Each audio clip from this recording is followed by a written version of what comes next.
wabarakatuh.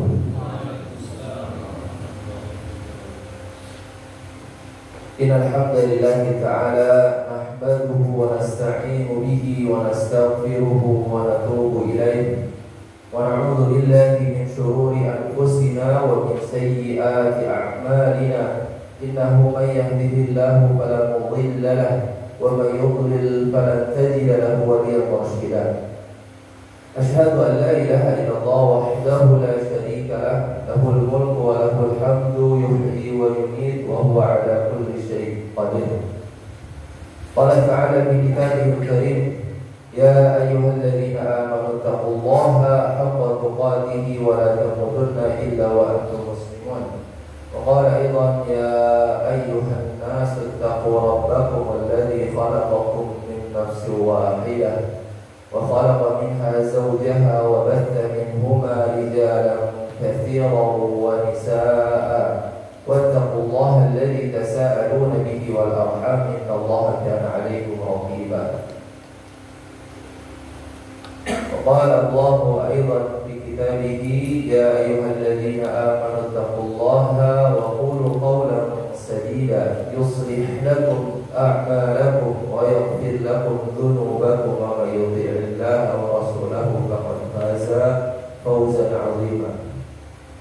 فإن أصدق الحديث كتاب الله وخير الهدي هدي محمد صلى الله عليه وسلم وشر الأمور محدثاتها وكل محدثة بدعة وكل بدعة ضلالة وكل ضلالة في النار ثم أما بعد.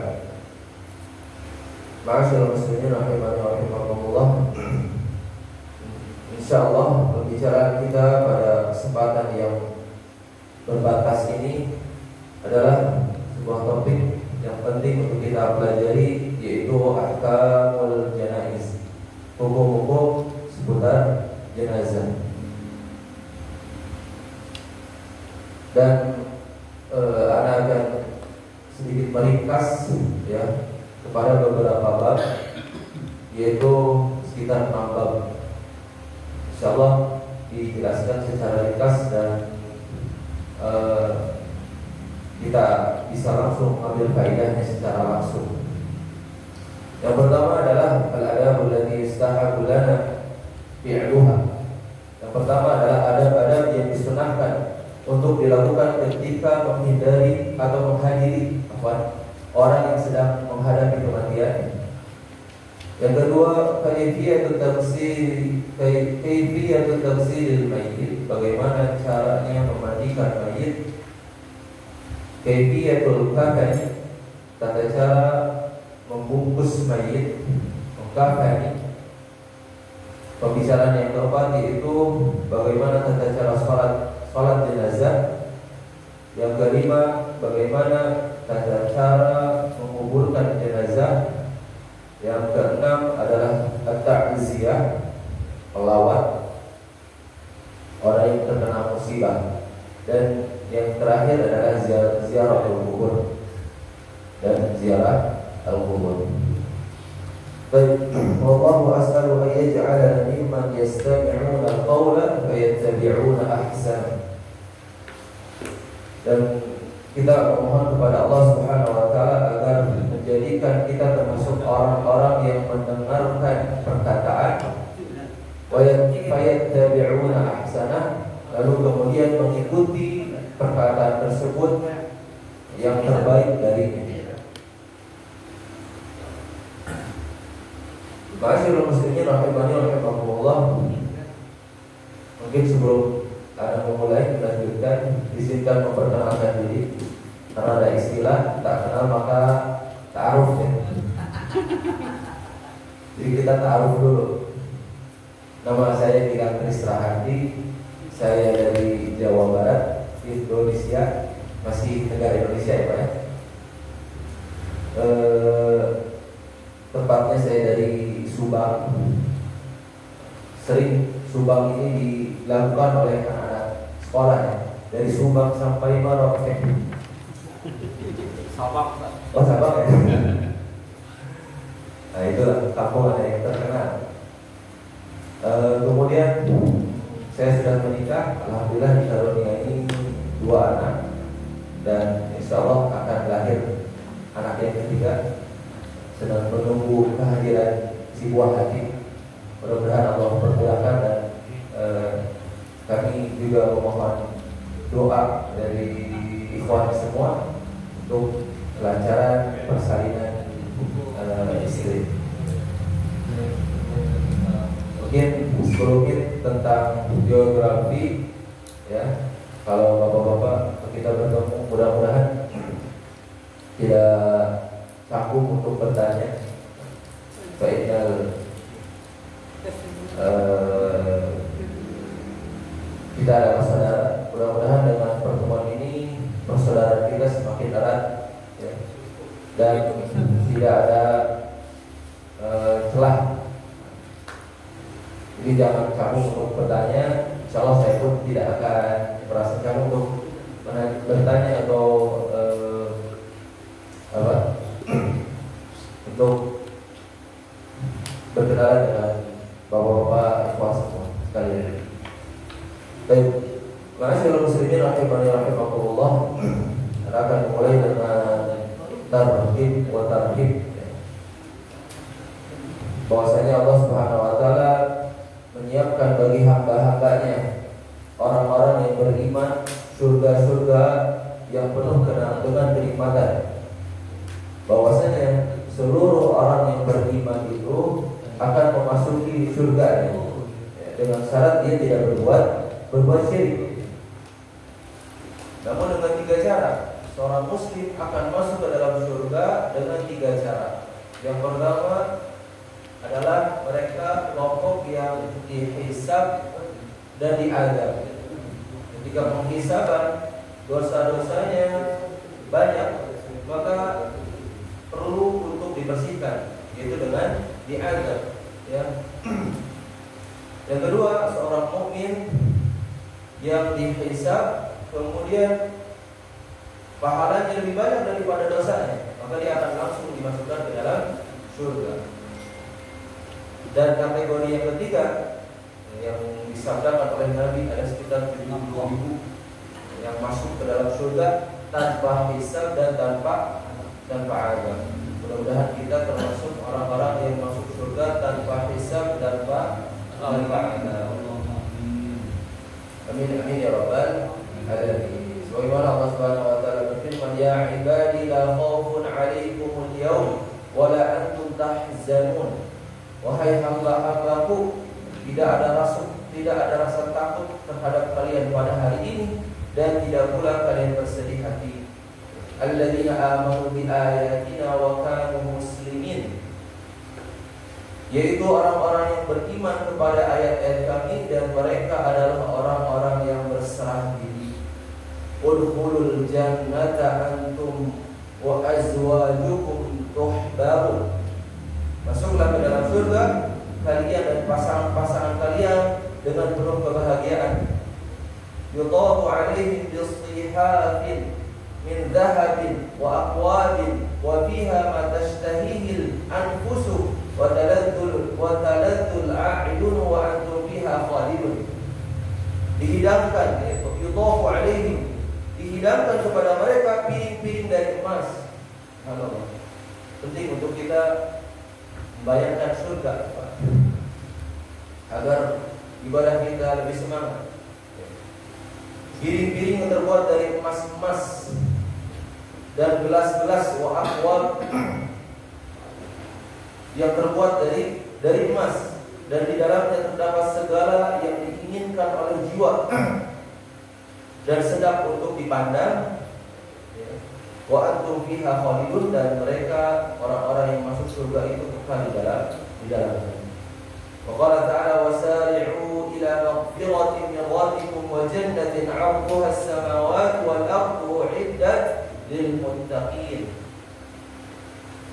Bersegeralah kalian ila maghfiratin, kepada ampunan Tuhan kalian, wa jannatin 'arduha as-samawati wal ardu, yang ada surga yang luasnya seluas langit dan bumi, u'iddat lil muttaqin, yang disediakan bagi orang-orang yang bertakwa.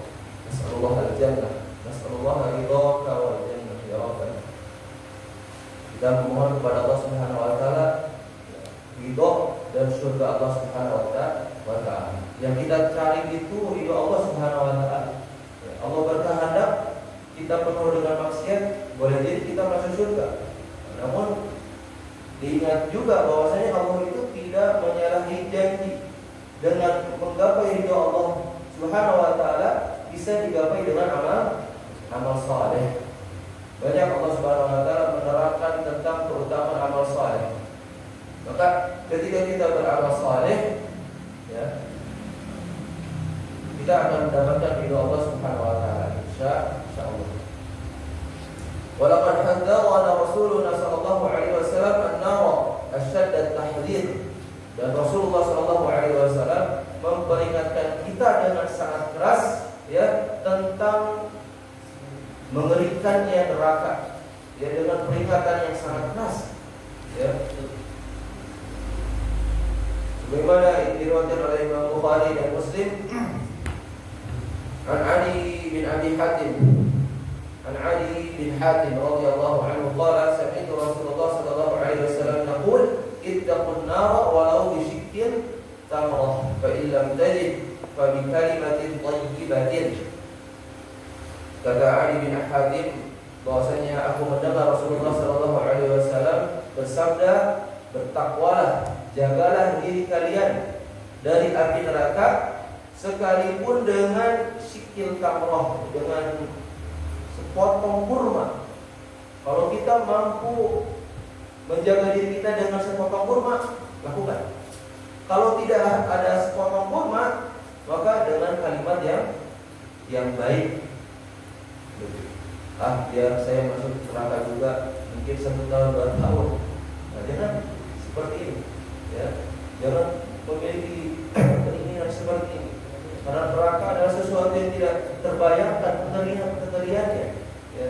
Sehingga Nabi memerintahkan kita untuk menjaga diri kita, bertakwa dari neraka, ya. Menjaga diri dari jilatan api neraka, sekalipun dengan perkara kecil, lakukan. Nah, masyaallah muslimin rahimani rahimakumullah, tertib wa tarhib ini agar ibadah kita menjadi seimbang, mengingat surga sehingga kita menjadi orang-orang yang optimis, ya. Kemudian kita mengingat neraka agar kita menjadi orang-orang yang waspada, menjadi orang-orang yang waspada, ya. Yang mana syariat ini, syariat agama ini memberikan solusi-solusinya agar kita terhindar dari api neraka. Ma'asyiral muslimin rahimakumullah, sekali lagi bahwasanya kematian adalah kenyataan yang tidak dapat disangkal, tidak dapat dihindari. Min ajli dzalika ahbabtu an udzakkira nafsi wa ikhwani.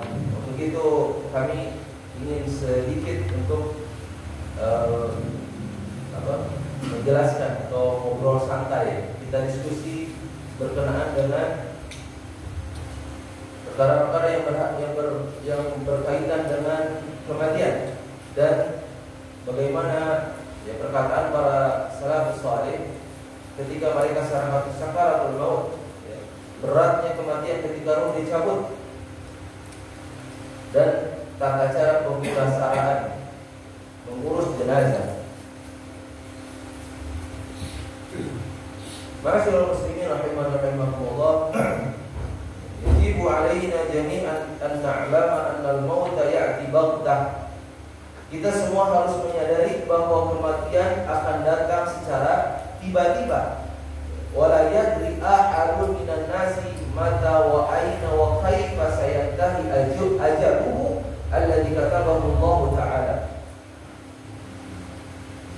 Dan tidak ada seorang pun yang mengetahui kapan, di mana dan bagaimana ajalnya datang, ya, sebagaimana yang telah ditetapkan oleh Allah Subhanahu wa Ta'ala. Untuk itu hendaklah dia waspada. Selama kita hidup tidak boleh aman, ya, merasa aman dari apapun, dari makar apapun, ya. Maka setiap muslim hendaknya berusaha, ya, untuk mengisi hari-harinya dengan dengan ketakwaan kepada Allah Subhanahu wa taala, sehingga ketika ajalnya datang minimal ya dalam keadaan baik. Senantiasa untuk mengisi hari-harinya dengan kebaikan ya. Karena kebaikan akan melahirkan kebaikan-kebaikan yang lain ya, sebagaimana para ulama mengatakan al-hasanah tunadil hasanah, kebaikan itu memanggil kebaikan yang lain. Baik, masyaallah muslimin rahimakumullah, kita masuk kepada perbincangan yang pertama, yaitu al-adabu allati yustahabbu lana fi'luha ya, adab-adab yang dianjurkan saat menemani orang yang sekarat. Nah, coba ringkas apa yang ada di dalam buku ini. Yang pertama, Pak, bukan sekedar kita menemani ya, orang yang sekarat, tapi persiapan untuk kita juga ya. Jadi metode belajar kita akan bahas seluruh pembahasan secara materi, kemudian kita coba praktekkan. Nah, kalau ada perkara-perkara yang kita bisa diskusikan, kita diskusikan. Nah, karena saya adalah sekarang saat ini adalah suami siaga, jadi kita akan buat simpel aja, simpel, tidak lama dan lontong ya. Dan segera kita eksekusi. Baik, yang pertama, adab yang pertama yaitu ketika kita menemani orang yang sekarat ya, atau di posisi itu ya, suatu saat hendaklah dia mengingatkan ya, dan tiruhu bi an yusiya bima alaihi minad duyun wa huquq mimma la ya'lamu illa huwa ya, mengingatkan untuk berwasiat ya, mengenai hutang-hutangnya, wa huquq mimma la ya'lamu illa huwa, dan hak-hak yang hanya ia ketahui, dan yang berkenaan dengan hak-hak yang hanya dia ketahui.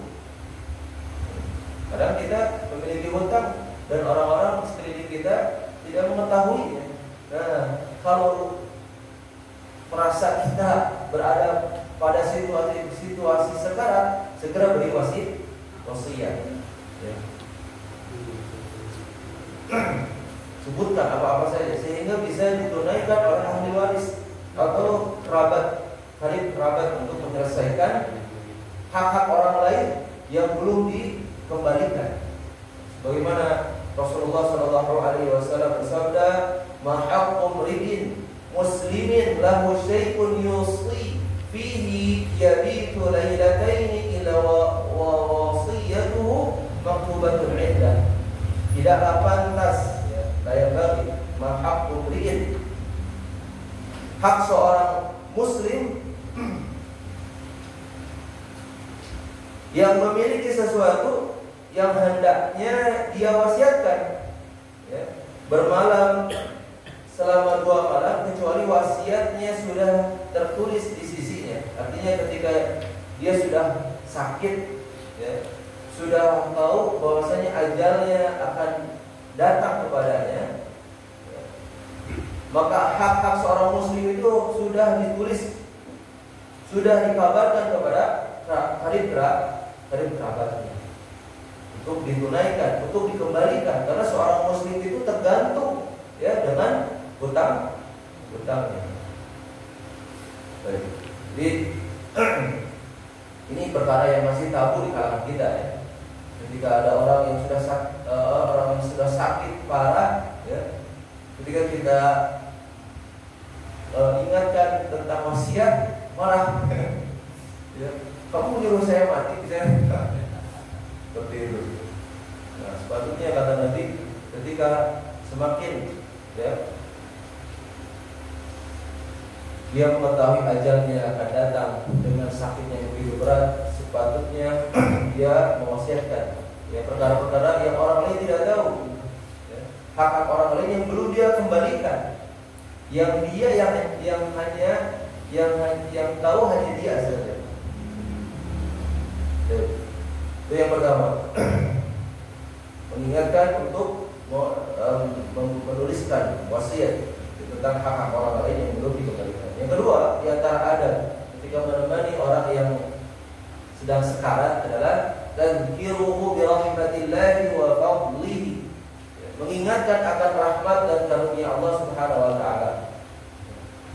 Kadang syaitan itu di akhir-akhir kan mengujinya itu. Ya. Seorang yang sakit boleh mengeluh, namun tidak boleh berlebihan. Seperti sakit gigi, aduh, boleh. Ya.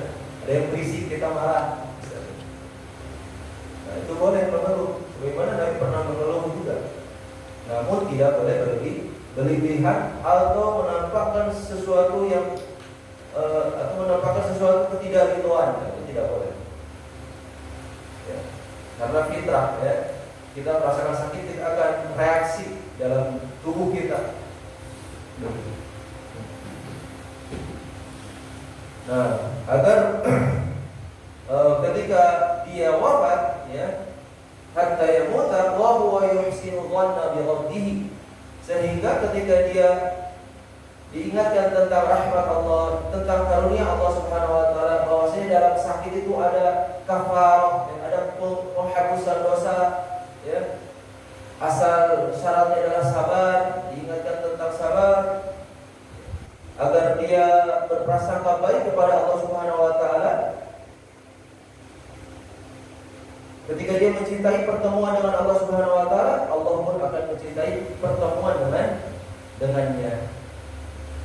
Nah, jadi untuk diingatkan tentang rahmat dan karunia Allah Subhanahu wa taala, sehingga ada rasa optimis dan ketenangan bagi si pesakit. Sebagaimana Rasulullah SAW bersabda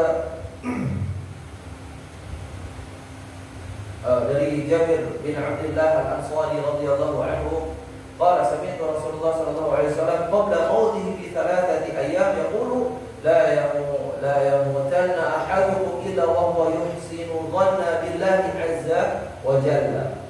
Tidaklah seorang itu mati kecuali dia berprasangka baik kepada Allah Subhanahu wa taala. Jadi seorang yang sakit boleh dia berobat. Ya, menurut para ulama hukum berobat itu ada dua.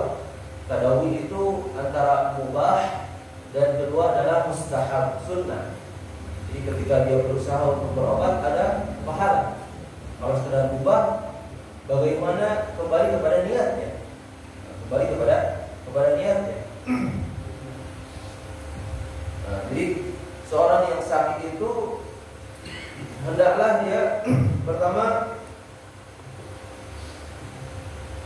untuk husnudzannillah, ya, berbaik sangka kepada Allah, kemudian berobat untuk mencari sebab-sebab, ya, untuk mencari sebab-sebab. Anak memilih bahwasanya berobat itu adalah bagian dari sunnah, mustahab, dianjurkan, bukan sekedar hanya perkara mubah saja, ya.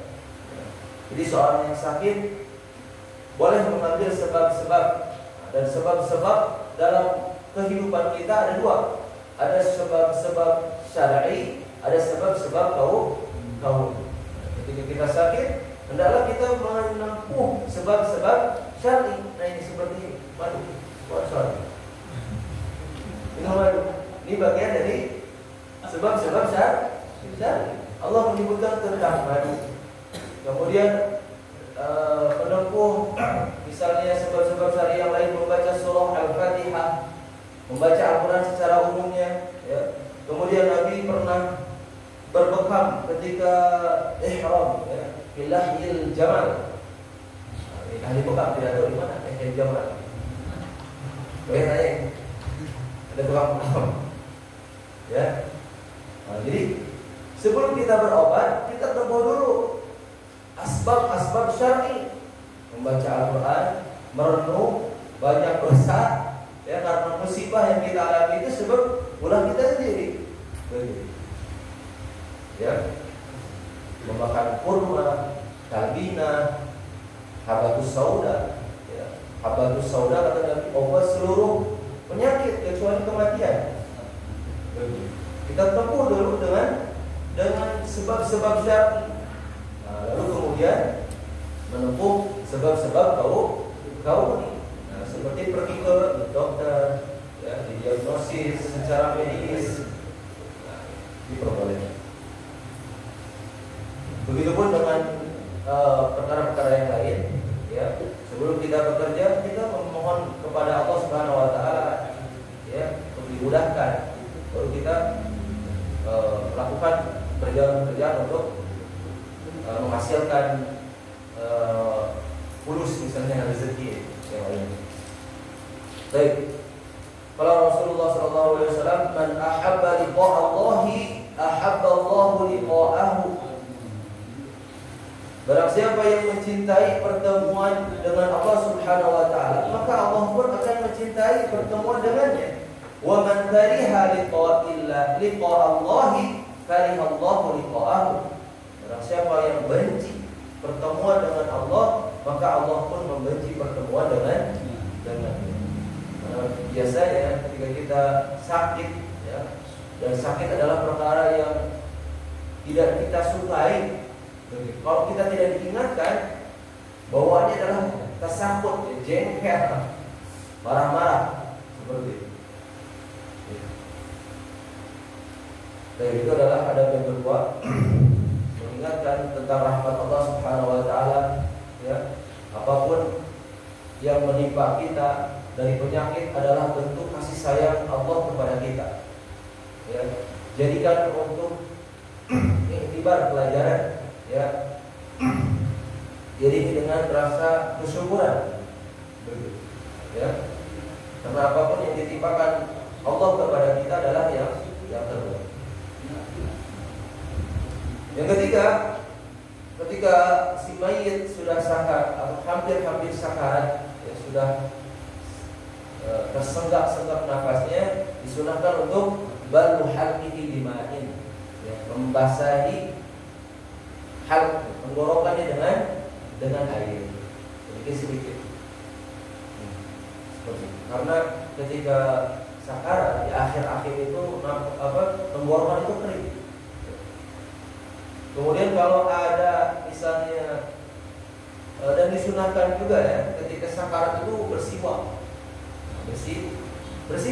Karena kata para ulama bahwasanya siwak itu memudahkan sakaratul maut, dan ini menunjukkan pentingnya untuk bersiwak. Ini siwak. Ada contoh ya? Ada contoh. Siwak. Siwak ini bagus untuk membersihkan suara, menghilangkan bau mulut, ya. Kata Nabi sallallahu alaihi wasallam, "Matharatun lil fami mardatun lirabbi." Membersihkan mulut, ya, dan mendatangkan banyak keridhaan Allah Subhanahu wa taala. Dan begitu pun dengan Nabi sallallahu alaihi wasallam ketika hendak wafat, beliau bersiwak, ya, dengan siwak yang sudah dilembutkan oleh mulut Aisyah radhiyallahu anha. Kata para ulama, karena dengan bersiwak bisa memudahkan sakaratul maut. Nah, jadi dibasahi tenggorokannya dengan air sedikit. Begitu, ya. Kemudian di antara adab yang keempat adalah talqinuhu la ilaha illallah, membimbingnya, ya, mentalkinnya untuk mengucapkan la ilaha illallah. Biasanya ketika misalnya di antara karib kerabat kita meninggal, ya, ibu-ibu biasanya histeris, ya. Nah, yang histeris ini coba dikondisikan terlebih dahulu, ya, ketika hendak mentalkin. Karena kalau disertai dengan histeris, si mayit pun histeris, begitu, ya. Jadi tidak nyaman, tidak tenang. Jadi ada ketika seseorang itu tengah sekarat, maka disunahkan untuk membimbingnya, ya, mentalkin la ilaha illallah.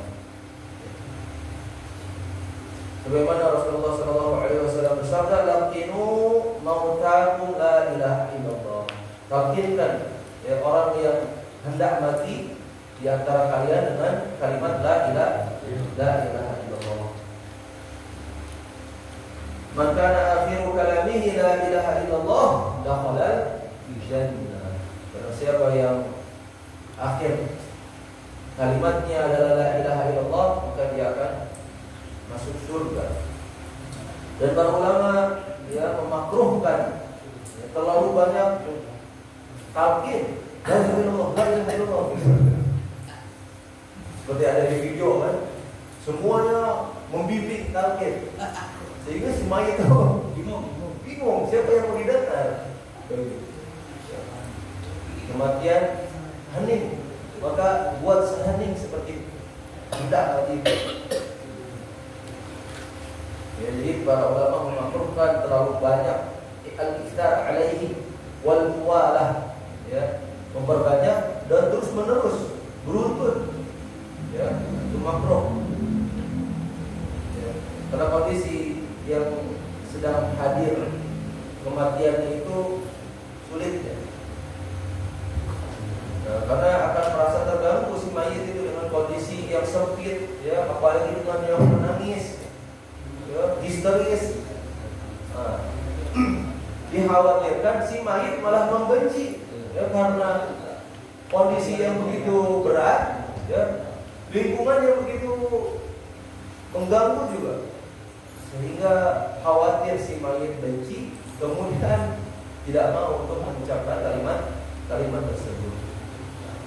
Nah, jika si mayit sudah mengucapkan kalimat la ilaha illallah di akhirnya, ya, maka cukuplah, sudah. Ya. Nah, adapun ketika dia sudah mengucapkan la ilaha illallah, kemudian dia berbicara, ya, berbicara dengan pembicaraan yang lain, maka kita talqin lagi di antara ada. Adab yang kelima, idza mata aghmadu 'ainaihi wa da'u lahu. Apabila seseorang yang mati, maka tutuplah, ya, hendaklah menutup matanya dan mendoakannya. Ada sebagian yang matanya terbuka, maka kita tutup, ya, wajahnya, matanya, kemudian mendoakannya. Karena ketika roh itu keluar, dia diikuti dengan mata. Sebagaimana Rasulullah SAW ketika masuk, ya, melawat Abu Salamah yang meninggal, yang wafat, ya, waqad syaqqa basarahu, ya, matanya terbuka, ya, mata Abu Salamah itu terbuka. Fa'allahu, kemudian Nabi kita sallallahu alaihi wasallam menutupnya. Tsumma qala inna ruha idza qubida tabi'ahu al-basar. Sesungguhnya roh apabila dicabut, ya, tabi'ahu al-basar, maka diikuti dengan pandangan mata. Fadajja nasun min ahli, kemudian bising, ya, keluarganya. Faqala la tad'u ala anfusikum illa bi khairin. Maka janganlah kalian mendoakan atas kalian kecuali kebaikan. Ya, fa innal malaikata yu'minuna ala ma taqulun. Karena sesungguhnya para malaikat itu mengamini, ya, apa yang kalian ucapkan. Kemudian Nabi sallallahu alaihi wasallam mendoakan Allahumma ighfir li Abi Salamah, Allahumma ighfir li Abi Salamah warfa' darajatahu fil mahdiyyin, dan angkatlah derajat, yang tinggikanlah derajatnya fil mahdiyyin, ya, di tempat yang mulia.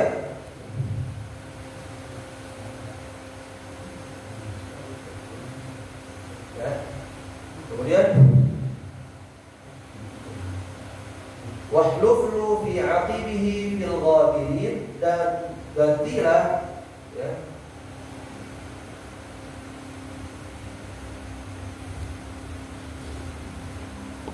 baginya keluarga yang ditinggalkan. Ummu Salamah mendapatkan Rasulullah Shallallahu Alaihi Wasallam agar mendoakan keluarga yang ditinggalkan mendapatkan sosok yang lebih baik dari Abu Salamah.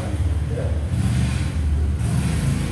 Kemudian Nabi Shallallahu Alaihi Wasallam wafsah lahu fi qabrihi wa nawwir lahu fihi waghfir lana, dan ampunilah kami dan Abu Salamah dan dia ya Rabbal Alamin, wahai Rabb semesta alam, wafsah lahu fi qabrihi wa nawwir lahu fihi, lapangkanlah kuburnya dan berikan cahaya di dalam kuburnya. Jadi disunahkan ketika kita melawan orang yang sakaratul maut untuk menutup wajah, menutup matanya, kemudian mendoakan ampunan, ya, mengangkat derajat, ya, agar diberikan pengganti yang lebih baik untuk keluarganya, ya, meminta ampunan kepada dirinya, kepada dirinya dan kepadanya, dan meminta kepada Allah agar melapangkan kuburnya dan menerangi cahaya di dalam kuburnya. Ada yang keenam adalah syatul lahyaihi bi'isabatin aw ribatin aqiba mautihi. Ya. Orang yang mati hendaklah diikat rahangnya dengan kain atau tali, ya, atau yang semisalnya setelah wafat, ya, aqiba mautihi. Wa qurbatu fawqa ra'sihi, diikat dari atas kepalanya, li'alla yabqa famuhu maftuhan, agar tidak terbuka mulutnya. Dan sebagian mayat itu membuka mulutnya, ya. Ketika mata mengikuti roh, mulutnya terbuka. Nah, maka ditutup dengan mengikat, ya, dari atas, seperti halnya yang kita sering saksikan, ya, orang mengikat kepalanya.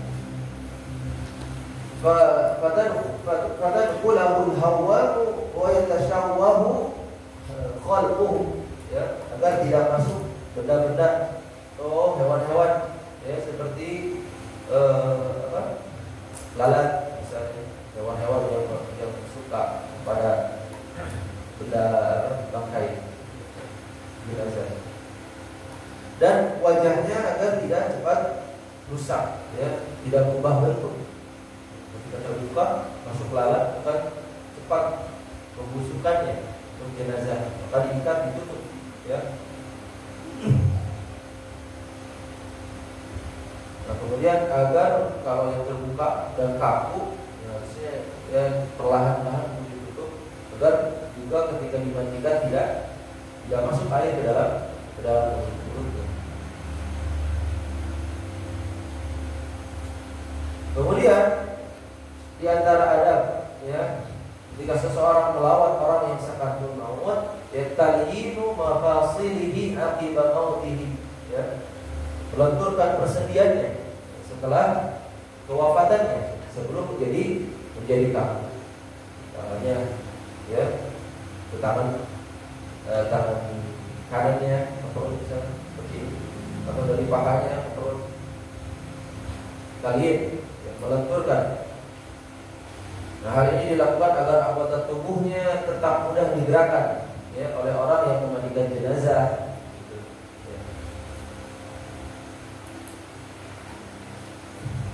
Tadi bisa digerakkan tangannya, dilipat seperti ini, atau pahanya ke dadanya, ya, ke perutnya, lalu mengembalikan ke tempat seperti semula. Jika memungkinkan, kalau memang sudah kambuh maka dibiarkan, jangan dipaksa, ya. Nah, di antara adab seorang yang melawan orang sakaratul maut, tawjihuhu lil qiblah. Mungkin yang belum banyak orang lakukan, ya, yaitu menghadapkan si mayit ke arah kiblat. Kalau kita kan masih terlentang saja ketika mereka wafat itu. Nah, disunahkan sebenarnya untuk menghadap ke kiblat dan dibuat ganjalan seperti seperti sholat yang sholat yang sakit ya, iktijah. Ya, dia berdiri di atas pinggul atau perutnya. Didirikan untuk menghadap kiblat, sebagaimana Rasulullah SAW bersabda, "Kiblatikum ahya'an wa amwata." Ya. Ka'bah adalah kiblat kalian baik saat hidup maupun telah mati, maupun setelah wafat,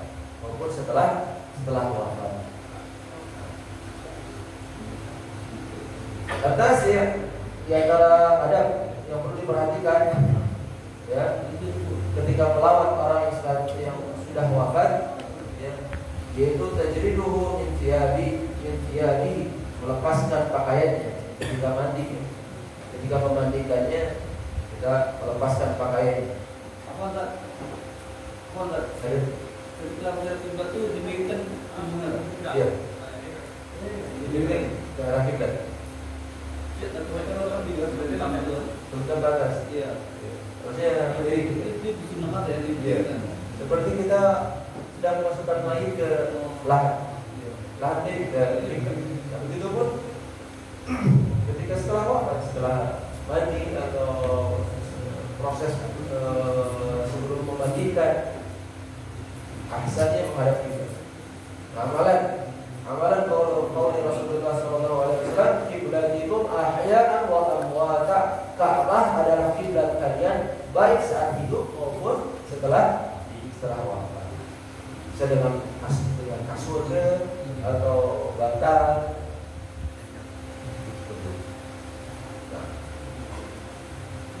Nah, kemudian ada menjadi ke-9, tajriduhu min thiyabihi, melepaskan pakaiannya. Kalau dia memakai jaket, dilepaskan semuanya karena pemuaian mayat itu akan cepat membusuk kalau terlalu panas badannya. Nah, biasanya kita lakukan ketika hendak mandi. Kita memandikannya, kita membunyinya, melepaskan pakaian. Kemudian ada ketika melawat orang yang sudah wafat, al-ashir taghtiyatu jami'i badanihi bi thiyabin yasquruhu, menutup seluruh tubuhnya dengan kain yang menutupinya. Nah, seperti yang kita lakukan, menutup dengan sampingnya ya, atau kain-kain yang lain. Sebagaimana yang dilakukan oleh para sahabat kepada Rasulullah SAW. Anna Rasulullah SAW hina tuwfiya, bahwasanya Rasulullah SAW ketika diwafatkan oleh Allah Subhanahu wa taala, syujjiya bi burdin hibaratin, beliau ditutupi dengan kain yang bergaris hijau. Burdin hibaratin ya, kain motif ya, bergaris-garis berwarna hijau.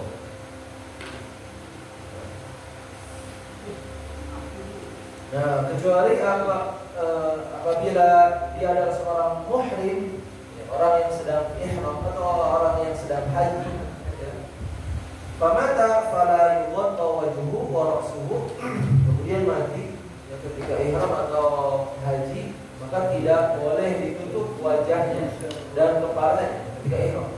Dan ada wanita tidak boleh ditutup wajahnya, ya. Tidak boleh memakai niqab, bisa buka niqab.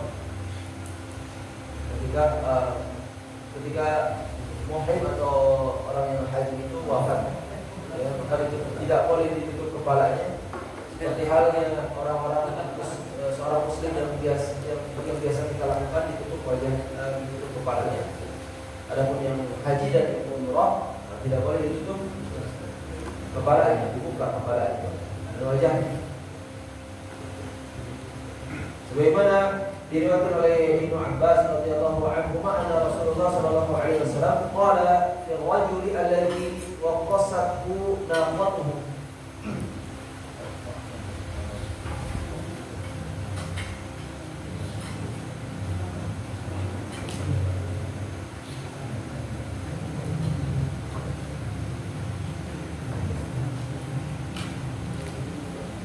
Nah, ada perintah Nabi sallallahu alaihi wasallam agar tidak menutup kepala orang yang ihram, ya. Jadi ada seorang yang sedang ihram, seorang muhrim terjatuh dari untanya kemudian meninggal, wafat. Maka Nabi merintahkan untuk tidak menutup kepalanya, karena sesungguhnya orang yang mati ketika ihram yab'athuhu yaumil qiyamah mulabbiyan. Mereka dia akan dibangkitkan pada hari kiamat dalam keadaan bertalbiyah, ya, dalam keadaan bertalbiyah. Baik. Ada berikutnya yang terakhir, ta'jilu bitajhizi, ya, agar menyegerakan proses pemulasaraan jenazah dan pemakaman setelah memastikan kematiannya. Disegerakan, jangan ditunggu-tunggu. Ya, kalau dia orang saleh segerakan. Ya.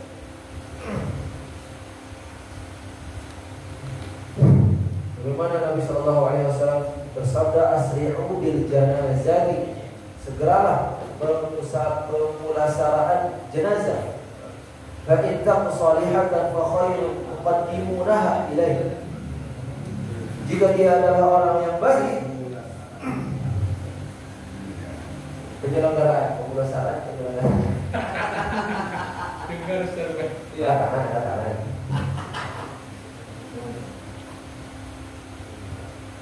Namun jika bukan demikian, artinya dia adalah orang yang buruk, maka itu adalah keburukan yang kalian lepaskan dari pundak. Sedangkan orang yang buruk tak mau segera masuk ke dalam kuburan.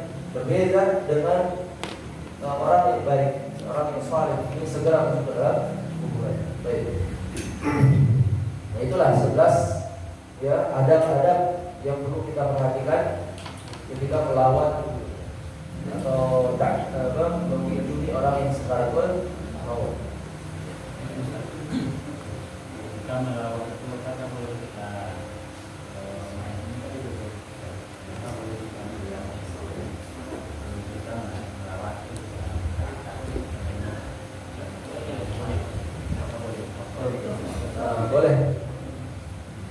boleh melihat wajah orang yang sudah wafat.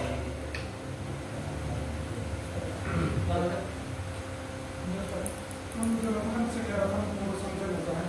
Kalau misalnya kan sore ke malam kan ada kendala, misalnya hujan atau kendala cuaca dan lampu kejayaan gitu. Kan itu bisa segerakan itu susah. Nah, itu ya. Kalau itu masuk kepada darurat, pada udzur sesuatu yang menghalangi yang atau di luar kemampuan kita. Secara asal disegerakan, walaupun memang tidak memungkinkan, insya Allah tidak apa-apa. Sebab bagaimana ya, apalagi hujan ini, mayat basah, seperti itu. Padahal kita dianjurkan untuk menghormati. Jadi Sering di masyarakat kadang-kadang kan main itu katanya nggak boleh kena air mata. Apa gimana? kalau Ada yang kita kerabat yang menangis katanya main itu nggak boleh kena air mata segala macam. pertanyaan berat nih. Ada kurang tahu tentang itu, tentang dari syar'inya.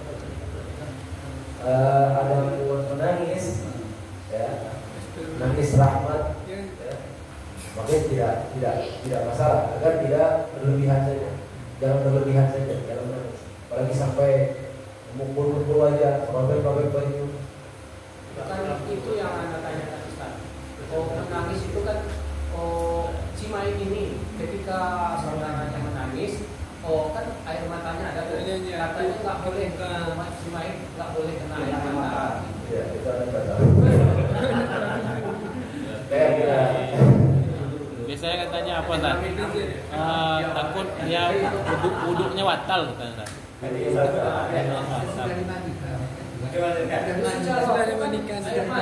mata kan tuh najis. Itu bagi masyarakat kan itu yang tidak dilanjutkan. Iya. Ya. Coba ada yang bisa menjawab. Diskusi saja Pak kita. PR. Ustaz, Aduh. awan Ustaz. Tentang adab yang 11 tadi Ustaz. Kalau di buku ini kan ada 5. Jadi kan ada kekurangannya 6. Mungkin file materi yang ada di Ustaz bisa dibagikan nanti Ustaz. Masya Allah. Itu yang pertama.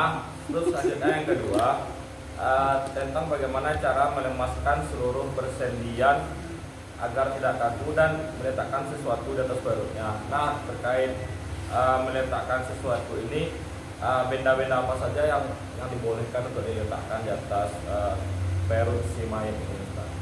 Syukran jazakallah.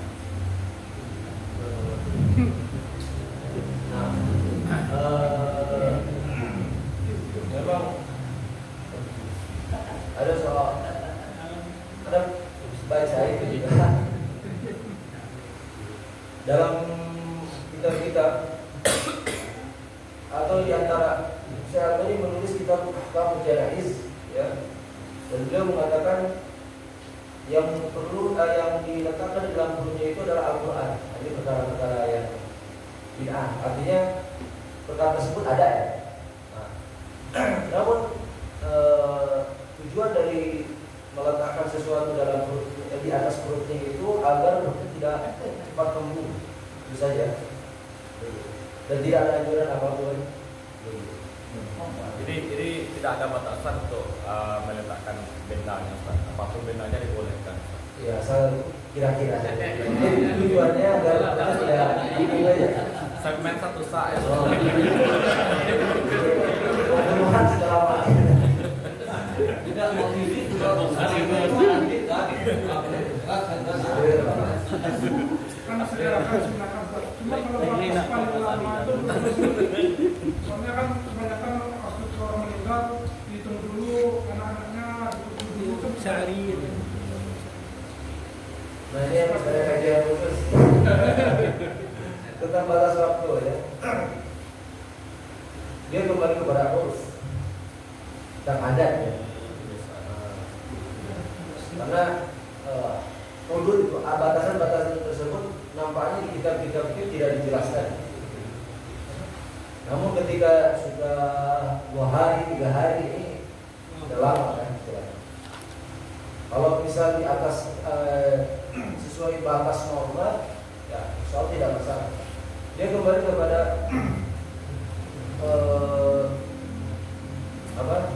si mayit itu kan sudah jadi mayit, jenazah itu sudah jadi mayit. Khawatir membusuk mengembang kan, membiru, lebih payah kita untuk mengurusnya. Apalagi tadi ada keutamaan ketika seorang itu baik, maka si mayit itu si roh itu ingin segera untuk segera diletakkan dalam kubur. Anda rasa cukup diskusi kita karena apa ya? Kita lanjut kepada bab yang kedua, yaitu memandikan jenazah.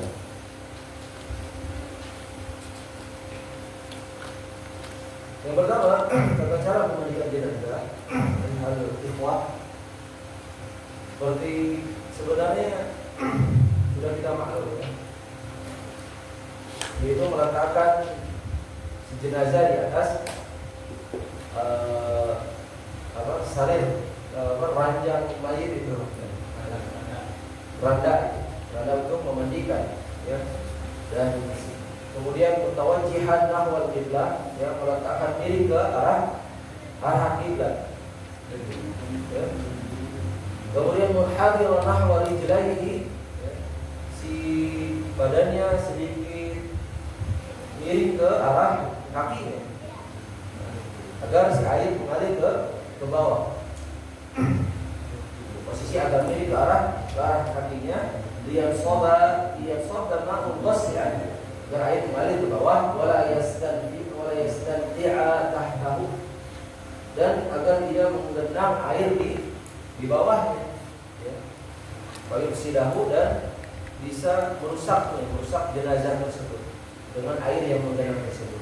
Jadi si mayit diarahkan ke arah kiblat, kemudian badannya sedikit naik ya, arah kepada arah kakinya, ya. Tujuannya agar air tidak menggenang dan air mengalir ke arah bawah. Kemudian meletakkan selembar kain untuk menutup aurahnya. Ya. Laki-laki dari pusar hingga lutut, adapun perempuan seluruh badannya. Ya. Kecuali mawadi' zina, kecuali wajah dan telapak tangan. Jadi aurat jenazah laki-laki ditutup ya dari pusar hingga lutut, adapun wanita seluruh tubuhnya kecuali wajah dan tangan. Lian ashaban Nabi sallallahu alaihi wasallam kan yaf'aluna dzalika, bahwasanya para sahabat Nabi sallallahu alaihi wasallam melakukan hal itu. Dan secara zahir bahwasanya Nabi sallallahu alaihi wasallam memerintahkan perlakuan terhadap jenazah seperti itu. Ya, wa aqarrahum alaihim, kemudian Nabi mentakrir perbuatan sahabat tersebut. Ya. Jadi menghormati jenazah, ya, dengan menutup auratnya. Nah, diriwayatkan oleh Abu Dawud dengan sanad yang sahih, ya, bahwasanya Aisyah radhiyallahu anha qalat, dia berkata, lama aradu ghusl Nabi sallallahu alaihi wasallam qalu, ketika para sahabat laki-laki hendak memandikan Nabi sallallahu alaihi wasallam, mereka mengatakan, wallahi ma nadri an nujarribu Rasulullah sallallahu alaihi wasallam min thiyabihi kama nujarribu mautana aw nughsiluhu wa alaihi thiyabuhu. Jadi para sahabat itu merasa ragu apakah pakaian Nabi ini harus dilepaskan seperti kami memandikan jenazah di antara kami, ya, atau kami memandikannya dengan tetap mengenakan pakaian. Artinya para sahabat itu sangat memahami cara menghormati jenazah. Ini isyarat bahwasanya kita pun harus menghormati jenazah sekalipun sudah wafat, itu dengan menutup auratnya. Jadi kehati-hatian para sahabat ini menunjukkan bahwasanya terutama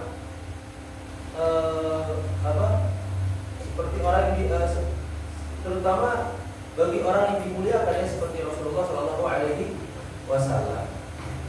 Sampai mereka bingung, ya, berdiskusi apakah kita melepaskan seluruh pakaiannya dalam rangka memuliakannya, atau seperti kita memulasarah atau mengurus jenazah di antara kita. Jadi syarat ini agar kita senantiasa menghormati jenazah, ya, di antara jenazah kaum muslimin. Kemudian setelah pakaiannya dilepaskan, ditutup auratnya, ya, talinu mafasilihi, ya, melenturkan dan melunakkan persediaannya agar memandikan, agar memudahkan proses pemandian jenazah tersebut. Keempat, ya, asru batnihi asran rafiqan, menekan perutnya dengan lembut. Kalau memang ada kotoran yang keluar dari tempat keluarnya, ya, maka kita urut-urut perlahan. Kalau memang tidak keluar, ya, dan kita memastikan tidak akan keluar, maka tidak perlu.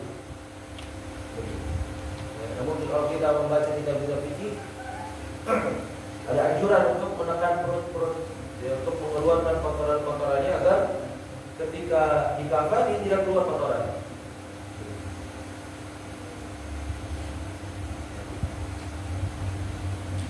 Jadi tata caranya itu dengan menundukkan mayit, ya, kemudian membuatnya dia duduk, ya, dalam posisi duduk, ya, kemudian mengusap perutnya dengan tangan, ya, dan menekannya secara perlahan, mengurutnya secara perlahan agar sisa-sisa kotoran dalam perutnya itu keluar. Ya.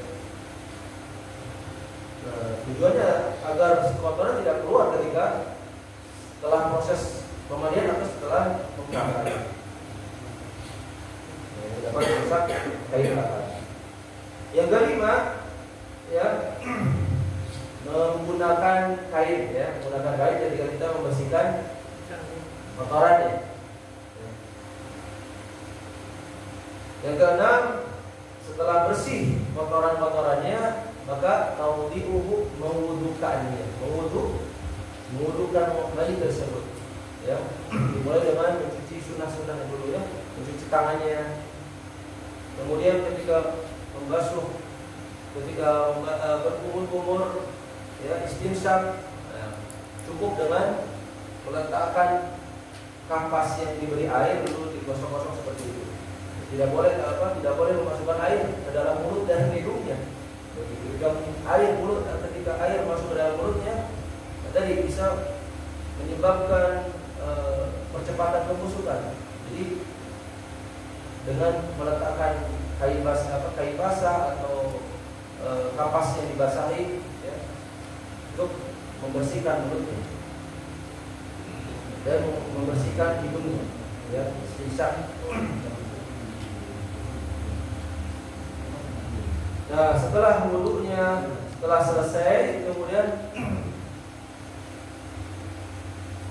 dimulai dengan mengucurkan air bersih, ya, membasuh kepalanya, ya, dan lihyahnya terlebih dahulu, ya. Bisa dengan air bersih, ya, atau air yang sudah dicampur dengan daun bidara, ya. Namun untuk pertama kali, ya, basuh dulu kepalanya dan lihyahnya dan janggutnya.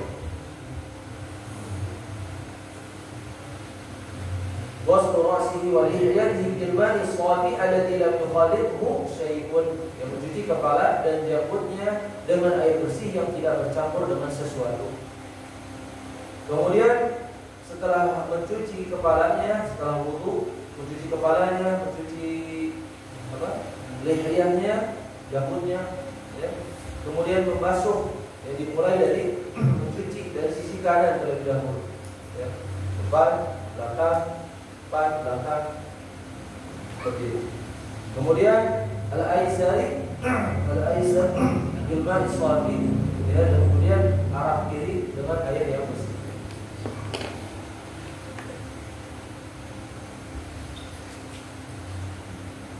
Sebagaimana Nabi Shallallahu Alaihi Wasallam memerintahkan, ya, kepada kita, ibda'na, ketika beliau memerintahkan untuk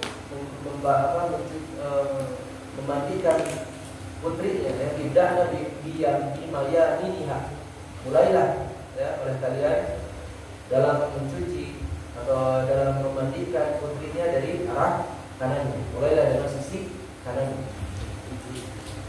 Yang kesembilan, yang berikutnya, wasulul janib al-aiman, ya, mulai dengan arah kanan dengan air yang bercampur dengan sidar, dengan daun bidara. Kalau tidak ada daun bidara, yang kita ketahui, yang ma'ruf sekarang, yang sudah dicampur, yang sudah digiling, yang sudah hancur, gitu, ya. Bisa juga dengan sabun. Nah, sabun juga sejajar makropnya dengan bidar dan sidar, fungsinya untuk membersihkan si jenazah tersebut. Bagaimana Rasulullah SAW bersabda, "Iksiruhu bima'in wasidrin," ya, mandikanlah dia dengan air dan daun bidara, dengan daun bidara. Kalau tidak ada daun bidara, dengan sabun. Ya. Nah, membasuh bisa minimalnya tiga basuhan, ya. Boleh 5 atau boleh lebih sesuai dengan keperluan, ya. Keperluan ketika memandikannya belum bersih, nah, boleh ditambah dengan kelipatan ganjil 5 basuhan atau lebih 7 basuhan, ya. Sesuai dengan pandangan kita.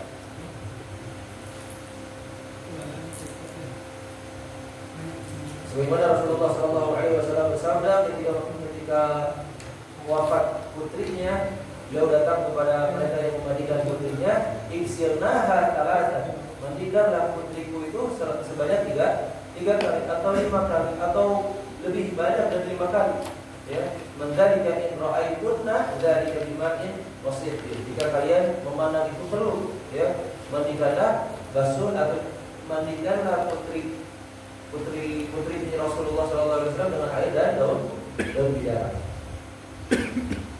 Ke-10, ya, setelah dimandikan dengan daun bidara 3 kali atau sesuai dengan keperluan, ya, mulai dari sebelah kanan lagi dengan air yang bercampur dengan sesuatu yang harum-harum, ya, sesuatu dengan parfum atau dengan kafur, ya, dengan kafur barus. Ya. Wasul janibil aiman tsumma al-aisar bil ma'i wa thibi. Ya. Mandikanlah dari sebelah kanan, kemudian sebelah kiri dengan air dan parfum, ya. Jadi basuhan yang terakhir yaitu dengan air dan kafur barus. Kalau tidak ada kafur barus, air dengan parfum yang sebagai pengganti kafur barus, ya. Uangnya. Karena Nabi SAW memerintahkan hal tersebut.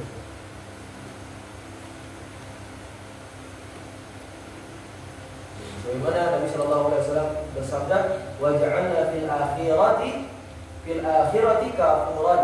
Dan basuhlah, mandikanlah, ya, pada basuhan yang terakhir dengan kafur barus, ya. Au syai'an min kafur, atau sesuatu, ya, dari kafur barus, ya. Jadi fungsi kafur barus itu untuk mengharumkan jenazah, ya.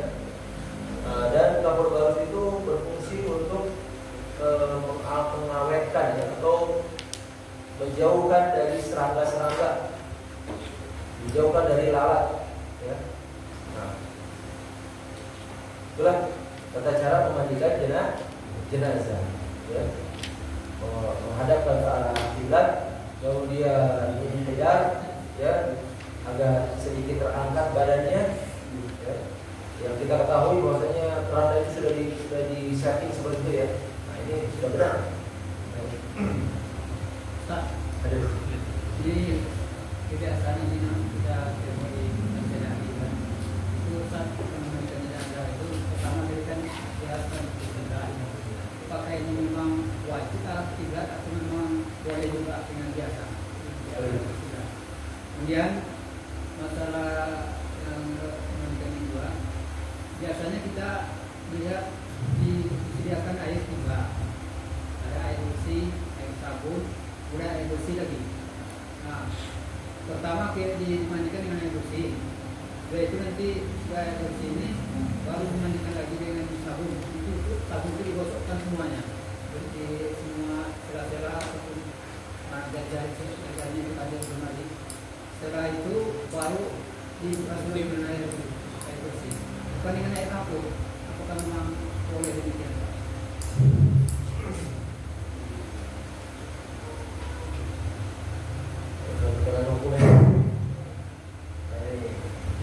Di masyarakat, jadi dia dimandikan dengan air dan air sabun saja. Iya. Dan memakai air kapur atau air kapur itu nanti pas siap dikapani baru disabunkan dengan minyak harum.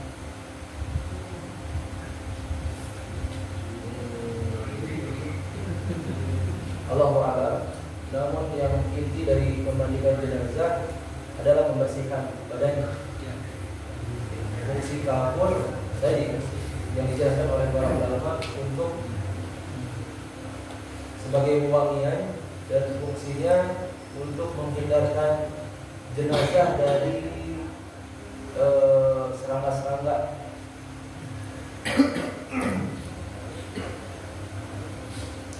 Adapun masalahnya seperti itu, Anda rasa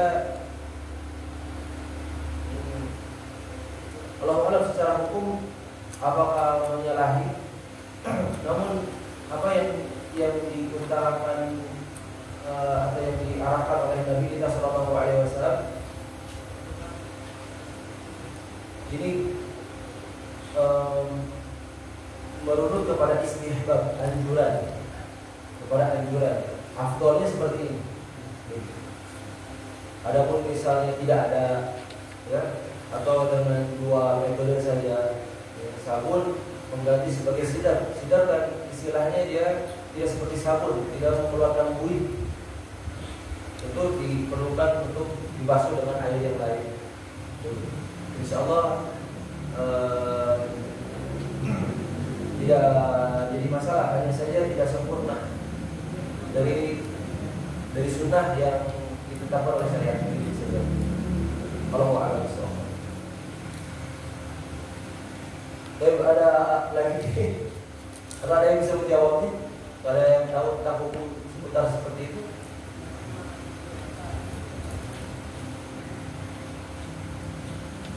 Kalau tidak ada, kita lanjutkan kepada bagian yang terakhir dari bagian selanjutnya.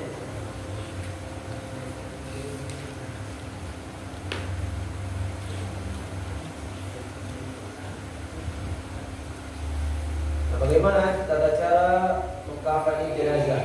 Kaifiyatul kafani, mengkafani jenazah.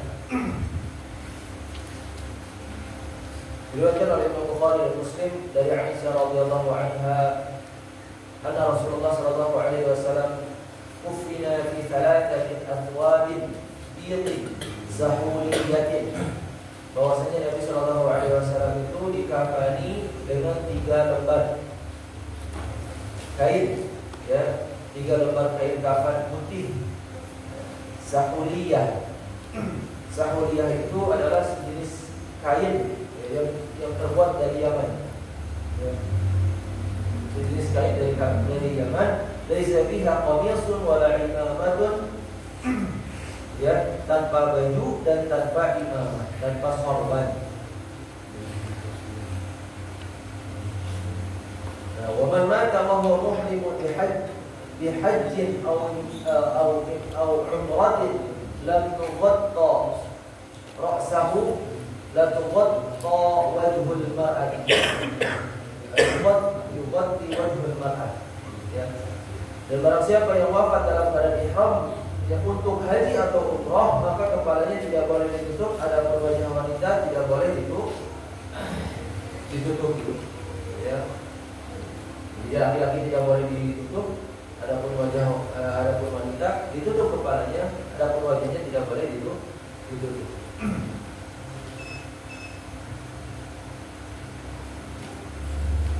Nah, jadi laki-laki dibungkus dengan 3 helai kain, ya, kain putih, kain kafan, dan wanita ditutup dengan 5 lembar kain, ya. Izar dibuat seperti sarung, dibuat seperti qamis, seperti baju, dan dibuat seperti khimar, menutup kepala, kemudian ditutup oleh 2 lembar kain.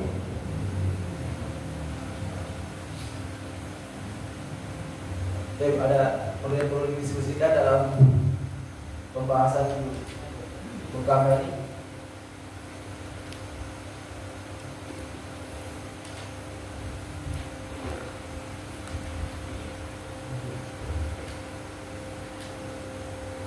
Ya, kalau kita lihat di Arab Saudi, sebelum mereka membungkus jenazah itu, mereka ada sebuah serbuk kuning, ya, hamut kalau gitu. Hamut itu seperti balsam untuk mengawetkan.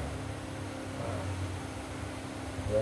Kemudian diletakkan si jenazah tersebut, kemudian ditutup, ya, dengan 3 helai. Boleh dijadikan satu helai itu sebagai penutup aurahnya, ya. Dibuat seperti baju, ditutup, kemudian ditutup dengan dua helai kain kafan tersebut.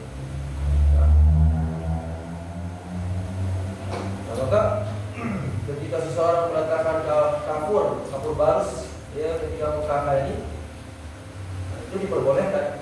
Namun yang afdalnya itu ketika memandikan, karena ada perintahnya hukumnya.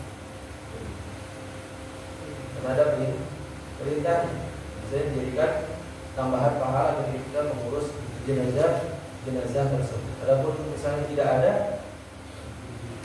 insya Allah sudah mencukupi untuk memandikan sekelompok jenazah tersebut atau jenazah tersebut. Yang berikutnya, bagian keempat tata cara sholat jenazah. Tata cara sholat jenazah. Sholatul jenazah di arba'u takbiratin. Sholat jenazah itu 4 takbirat. Ini yang sunnah.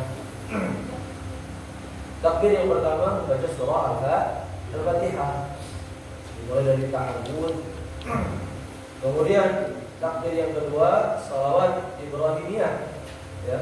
Yang afdal adalah salawat yang diriwayatkan oleh Imam Bukhari dan Muslim. Allahumma shalli ala Muhammad wa ala ali Allahumma shalli ala Muhammad wa ala ali Muhammad kama shallaita ala Ibrahim wa ala Ibrahim innaka Hamidum Majid. Atau salawat Ibrahimiyah yang lain. Dan yang ketiga, takbir yang ketiga, ud'u lil mayyiti an yaghfirallahu lahu wa yarhamuhu. Kalau kita baca kitab ahkam jenazah Syekh Bas, beliau lebih memilih untuk mendoakan untuk diri kita sendiri, kemudian kaum muslimin lebih dahulu. Ya, atau doa yang sudah kita hafal, ya Allahumma ighfir li hayyina wa mayyitina terlebih dahulu. Kemudian Allahumma ighfir lahu warhamhu wa'afihi wa'fu anhu. Kemudian takbir yang keempat, diam sejenak, kemudian salam. Atau boleh juga dengan membaca doa ampunan untuk si mayit, ya, dan rahmat, mohon rahmat kepada Allah untuk si mayit, ya Allahumma ighfir lahu warhamhu. Kemudian takbir yang keempat, mendoakan untuk diri kita dan kaum muslimin, ya, boleh juga seperti itu.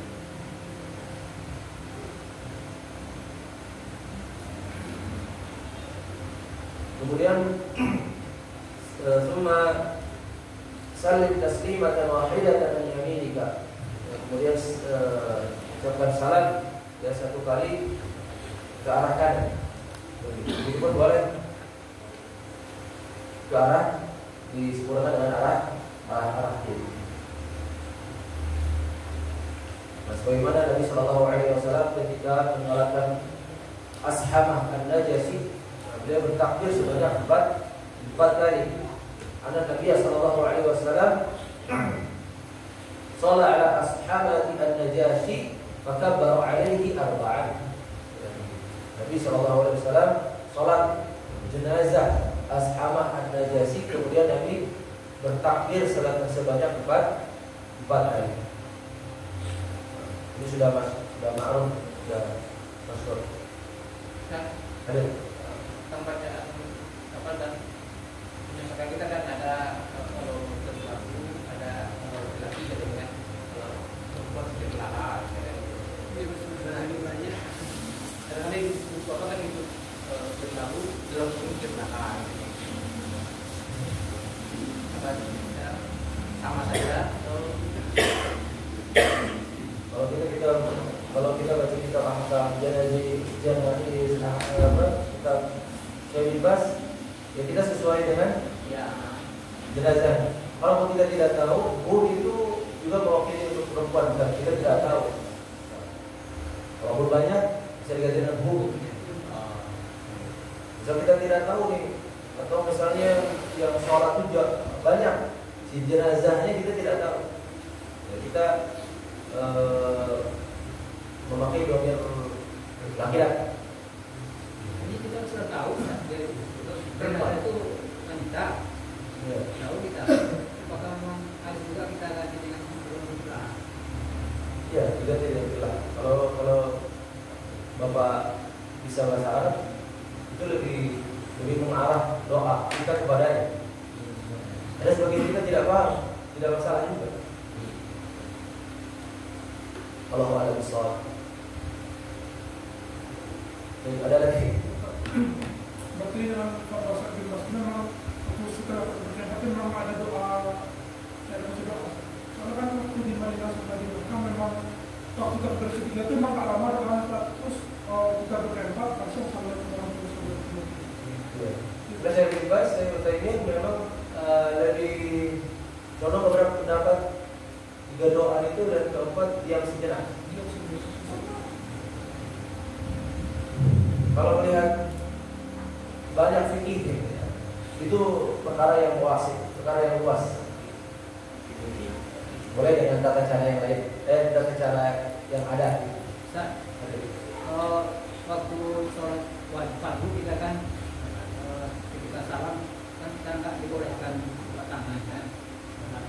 Sementara kalau jenazah bagaimana? Kalau jenazah kan assalamualaikum warahmatullahi wabarakatuh dulu dinyatakannya kan. Sementara kalau sholat fardu nggak boleh. Apakah sama itu bisa disamakan dengan sholat fardu? Berat ya, Pak.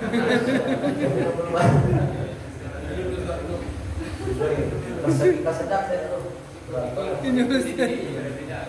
Ini soalnya perlu kajian fikih tentang kitab apa yang dibuka salam ketika salam. Saya masih husnuzon saja. Mungkin ada pendapat. Bisa ada Ustaz? Ada yang jawab. Boleh.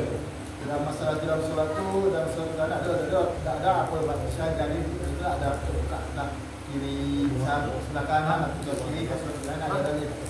Itu karena kebiasaan, karena ada sebagian orang itu ketika salam sholat fardu membuka sebelah kanan dan buka sebelah kiri karena terbukanya pintu surga. Nah, itu anggapan kebanyakan di masyarakat jangan dengar. Ada seorang orang itu ketika sholat fardu membuka sebelah kanan, assalamualaikum, dia buka sebelah kanan, itu terbukanya pintu surga. Apakah semudah itu tidak pintu surga? Jadi suatu kebiasaan karena orang kita tidak ada dalil, dan maka ketika sholat itu asal dia cuma menoleh ke kanan dan ke kiri. Kalau malam. Tidak, pintu surga tidak. Pintu rumah wali buka orang itu kena tangan kok. Belum bisa masuk ke tubuh. Kiri dulu. Kalau pulang pintu surga sebelah itu buka, itu tutup lagi, buka itu tutup lagi. Ketika salam, Allahu a'lam. Kalau anak memang anak coba bisa membuka gerakan itu setelah beres salam. Jadi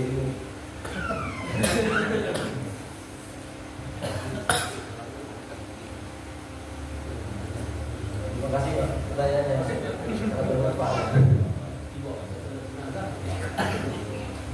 Jadi PR untuk kita semua memang perlu terus ya semuanya. Baik, ada lagi yang bisa menjawab atau pertanyaan? Tanya boleh Pak? Boleh. Seandainya kan ada seorang ini yang sudah saya alami, ada seorang teman terus orang tuanya sudah meninggal, jadi dia nekat mengimami si ayahnya tersebut. Sementara teman saya ini kurang fasih dalam membaca dalam apa ini ayat. Jadi dia nekat untuk jadi imam. Itu gimana tuntutannya Mas? Jawaban itu sah atau tidak? Yang masih belajar itu. Masih belajar. Ya, sholat jenazah ada. Dan para ulama telah berijtihad yang bahwasanya orang yang paling utama menyolatkan jenazah adalah imam. Bukan imam masjid. Atau orang yang bernama hari dia wasiatkan.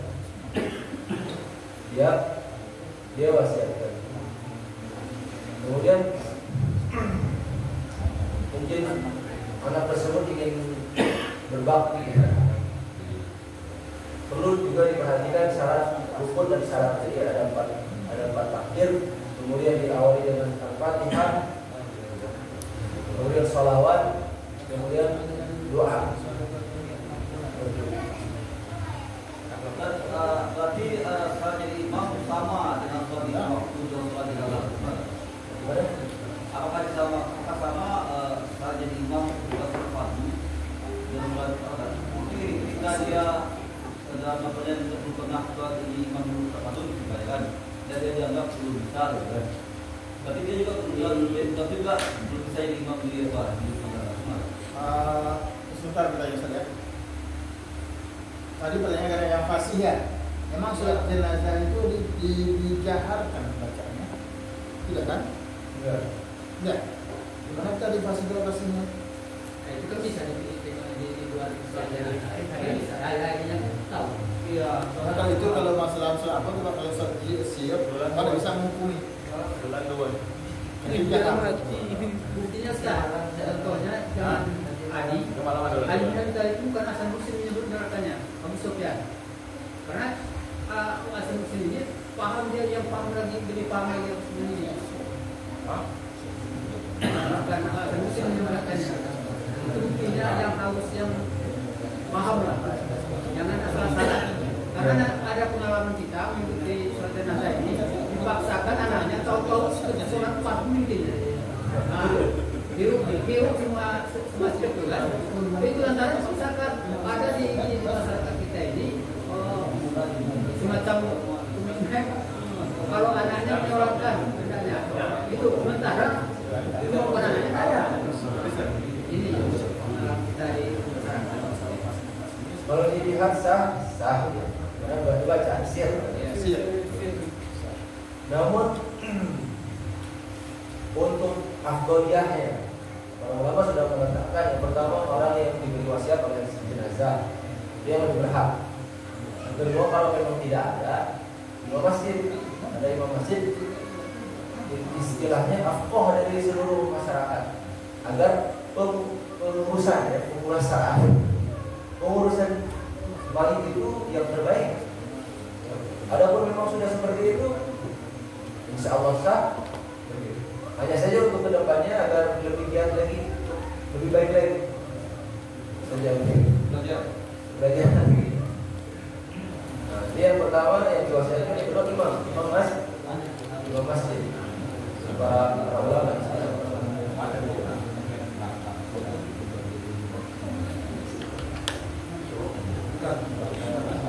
Jadi berarti anaknya yang jadi imam atau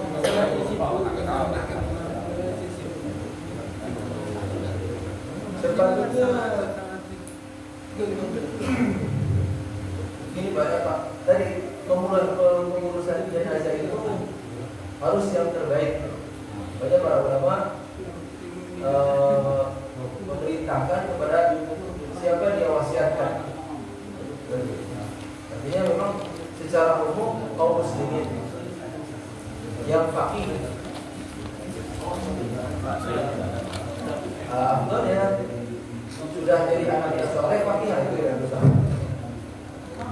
kalau dia berwasiat anaknya yang menyolatkan karena ini bolong-bolong sholat 40 gimana?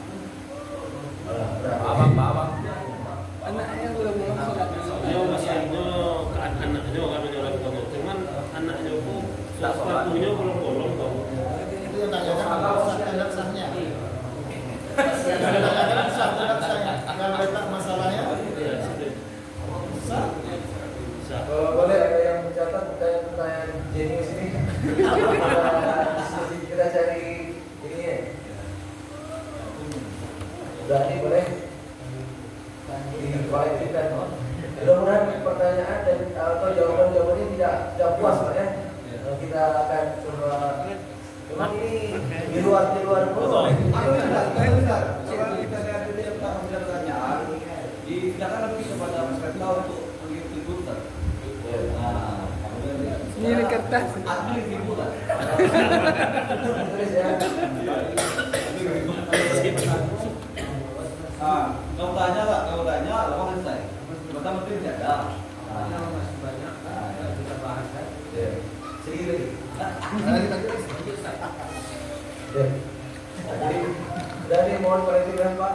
Pertanyaan dituliskan dihantar ke Yasir. Wah, bersyukur. Mudah-mudahan kita bisa menyempurnakan ya dengan kita. Dan berikutnya masalah berikutnya adalah berkenaan dengan takziah. Adapun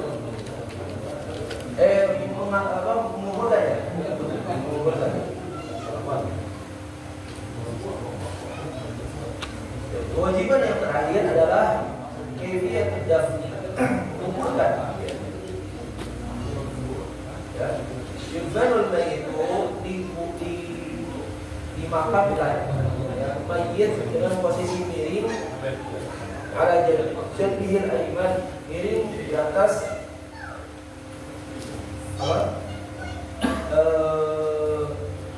posisi kanannya, ya, posisi miring. Sebelah kanannya mustaqbilal qiblah, menghadap qiblah. Al-qiblah dari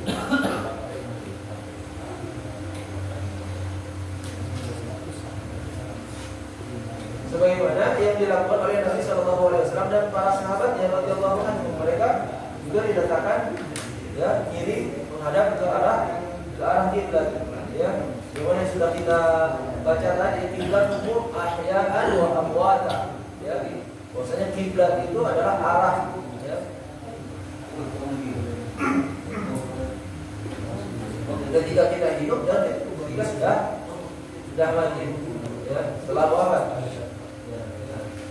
Ka'bah adalah kiblat kalian baik saat hidup maupun setelah mati. Dan seorang muslim ya dikuburkan di dalam lahat. Lahat itu apa? Ruangan di pinggir makom, ya. Bukan di lubang di sisi dinding kubur, ya.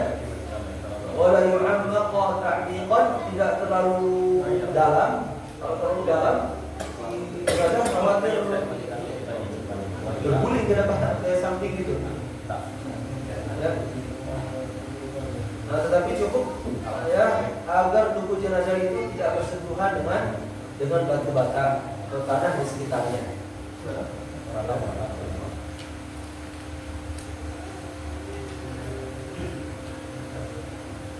Sebagaimana Sa'ad bin Abi Waqqas, ya, ketika beliau berwasiat, ya, sebelum penyakit yang menyebabkan wafatnya, beliau mengatakan, buatkanlah untuk lahad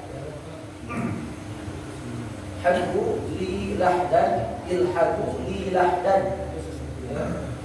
Buatkanlah untuk lahad dan tegakkanlah batu bata di atasku sebagaimana yang dilakukan terhadap Rasulullah SAW. In lam yakun lahad, ada sebagian daerah itu pasir seperti di Malaysia, ya. Bata itu kering gitu, ya. Tidak bisa membuat lahat, bisa membuat syak itu sebuah ruangan, ya, di tengah-tengah makam. Boleh seperti itu. Namun, ya, Nabi SAW memerintahkan kita untuk membuat lahat, ya. Al-lahdu lana wasyaqqu li ghairina. Lahat itu untuk kita, wasyaqqu li ghairina, sedangkan syak untuk selain kita, ya. Jadi syak itu apa? Membangun berposisi, membangun ruangannya di tengah-tengah kuburan, lalu kemudian ditutup dengan batu. Itu syak.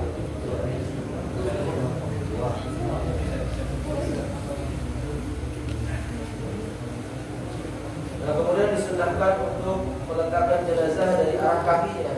Adapun ketika tidak memungkinkan, boleh dari arah depannya. Ini sudah ma'ruf kita lakukan. Kemudian dikubur, ya.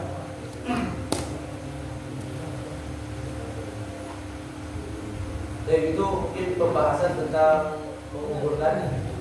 Ada yang perlu kita diskusikan? Hadir.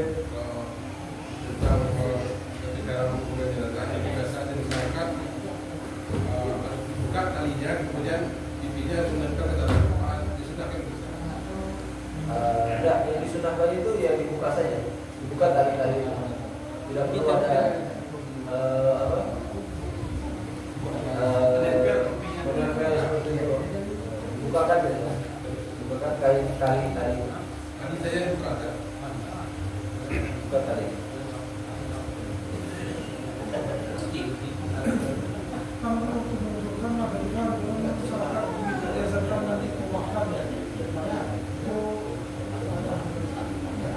Jadi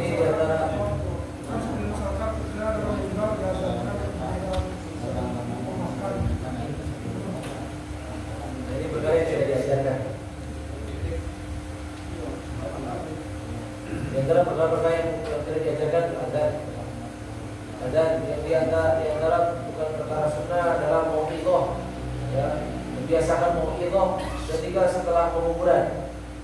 Di antara kita kalau dikuburkan seorang berdiri boleh ketika ada hajat. Namun ketika itu dilakukan terus menerus, yang dianggap sesuatu yang perlu dilakukan, ini menyelisihi sunnah Nabi Sallallahu Alaihi Wasallam. Jadi kalimat, ya, hanya memberikan nasihat beberapa kalimat saja, karena kematian saudara kita, ya, adalah bahan untuk perenungan, dan perenungan biasanya diiringi dengan keterangan. Ya. Kalau kita ceramah, artinya seperti membangkitkan emosi. Makanya para ulama di antara perkara yang tidak disunahkan, yang tidak dilakukan oleh Nabi hanya memberikan beberapa kalimat, ya, mau'idhah itu ketika diperlukan saja, ya, ketika dan tidak terlalu panjang. Boleh bisa dipahami, Pak? Jadi ketika si jenazah sudah dikuburkan, ya, ditinggikan kuburannya, kemudian kita diberitakan oleh Nabi, ya, berdiri dan mendoakannya, ya, berdiri. Istaghfiru li akhikum, mohonkanlah ampunan kepada Allah untuknya, ya. Karena sesungguhnya dia sedang atau dia akan ditanya, ya. Bagaimana di sini? Istaghfiru li akhikum fa innahu yus'al bima ma'nahu. Ya.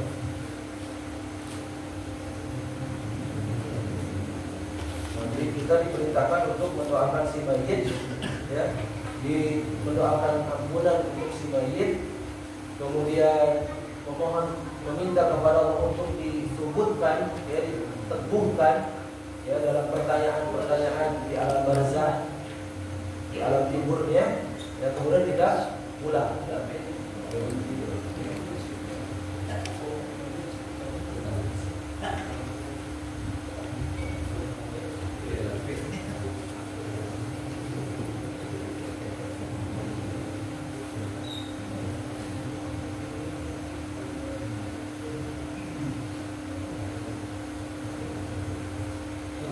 Ada pertanyaan seputar atau ada yang bisa menyempurnakan?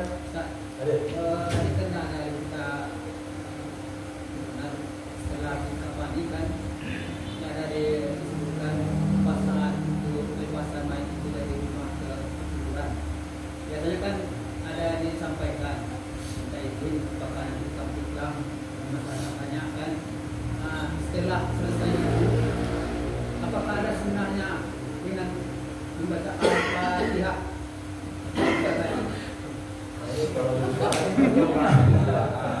Ini masuk kepada kita, apakah Al-Quran sampai kepada mayit atau tidak? Coba.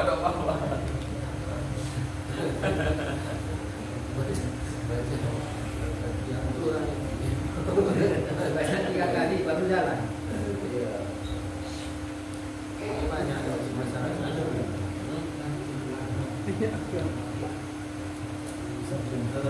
Ini bagian dari khilaf ulama bahwasanya Al-Quran itu sampai atau tidak. Namun kalau saya memilih bahwasanya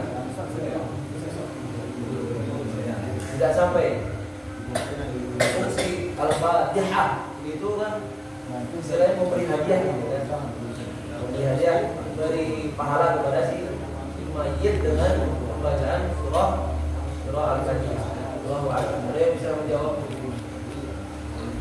Ustaz, setahu anak Al-Fatihah itu untuk kita orang yang hidup, kita betul. Nah, kalau menurut artinya kan, jadi menurut anak itu kalau Al-Fatihah itu kalau kita baca untuk mayit kurang pas kalau secara dengan artinya kan. Dia nggak ada Al-Fatihah itu baik. Kita betul Bicara apa? Tapi ini memang ada pembahasan para ulama. Ada pembahasan ulama yang kita harus terima perbedaan tersebut dan kita menghormati kesamu Memang bagian dari bulan. Kalau pendapat saya ini bisa, boleh kita hormati pendapat ulama itu. Sementara memang ada dalilnya. Kalau tidak ada dalilnya, tak perlu kita hormati. Nah, itu masalahnya. Sementara ada dalilnya, kita mau menghormati.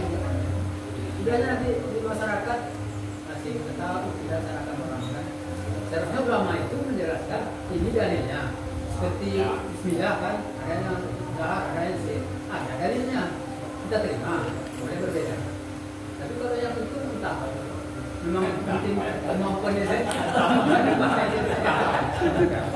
Kalau tidak dibacakan tiga kali, orang heran. Itu masalahnya. Jadi cuma kan tadi saya tanyakan apakah memang ada sebenarnya ada dalilnya. Kalau ada dalilnya kita hormati. Dan laksanakan kita laksanakan yang bapak. Ya bagian dari pendapat para ulama Pak.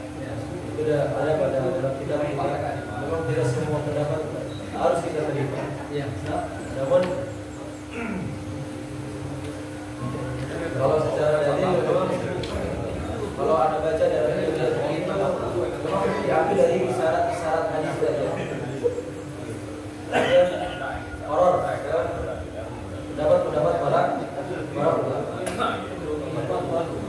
Kalau kulihat pembahasan yang dalam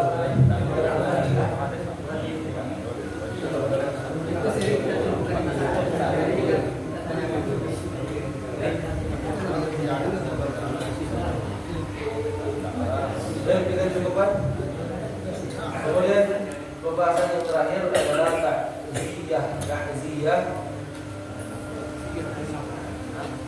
Artinya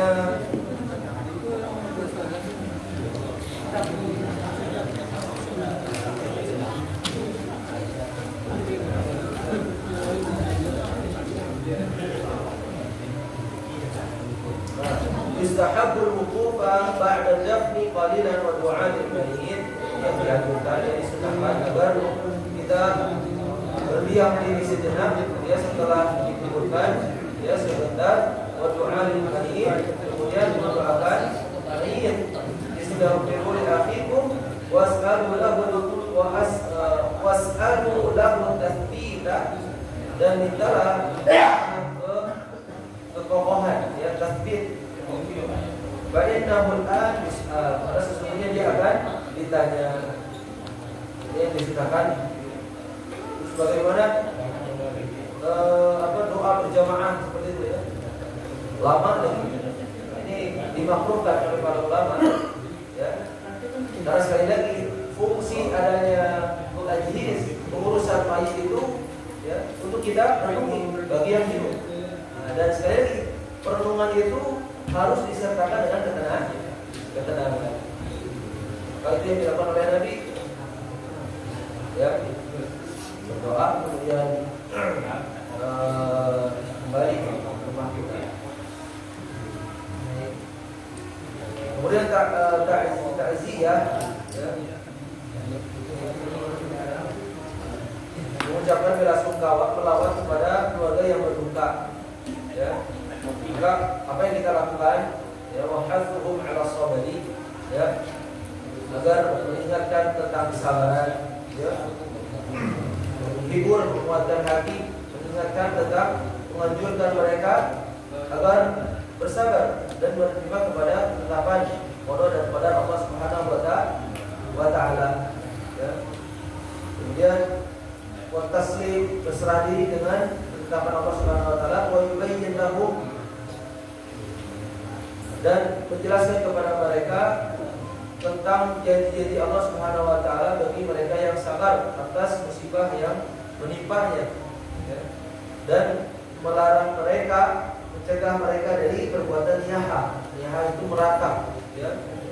Di antara perkara niyaha tersebut dari menangis yang berlebihan, memukul-mukul pakaian, merobek-robek baju ya, jengkel kepada takdir Allah Subhanahu wa taala. Kemudian yang dianjurkan oleh syariat ketika takziyah adalah membuat makanan kepada ahli mayyit. Ya, Imam Syafi'i mengajukan 3 hari. Kemudian ada selama atau sampai mayit dikuburkan. Namun yang kalau orang memilih tidak ada batasan sehingga rasa kesedihan itu hilang dari hatinya. La tajuzu iqamatul maktam. Tidak boleh ya menyelenggarakan apa? Maktam. Kumpul-kumpul makan-makan. Maktam. Awil walaid ya walimah kumpul dan makan. Ini pasti kita mengetahui ya setiap daerah memiliki cara yang hampir sama. Karena maktam makan-makan di tempat mayit itu penyelenggaraan walimah dari antara ya atau menampakkan ketidakridhoan dengan ketetapan Allah Subhanahu wa taala. Begitupun juga di antara perkara yang menyelisihi sunnah Nabi Shallallahu Alaihi Wasallam. Kemudian di antara adab ketika ta'ziyah al-kafu an dzikri ya tidak membicarakan keburukan si mayit ya. Sebagaimana sabda Nabi Shallallahu Alaihi Wasallam, la tasubul amwat fa innahum qad afdu ila ma qadamu. Ya. Janganlah kalian mencela si mayit karena sesungguhnya mereka telah afdu, telah ditunaikan apa yang telah mereka lakukan, telah dibalas atas apa yang mereka telah lakukan.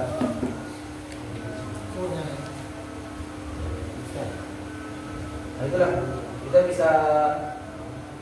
bisa memiliki pandangan bagaimana caranya kita meluaskan, melapangkan hati orang yang sedang ditimpa musibah dengan mengatakan ya bersabarlah dan lain sebagainya. Dan cukup itu mungkin yang bisa Anda sampaikan di antara bab yang ringkas ini, mudah-mudahan bermanfaat. Maka ada yang bisa kita diskusikan putar takziah.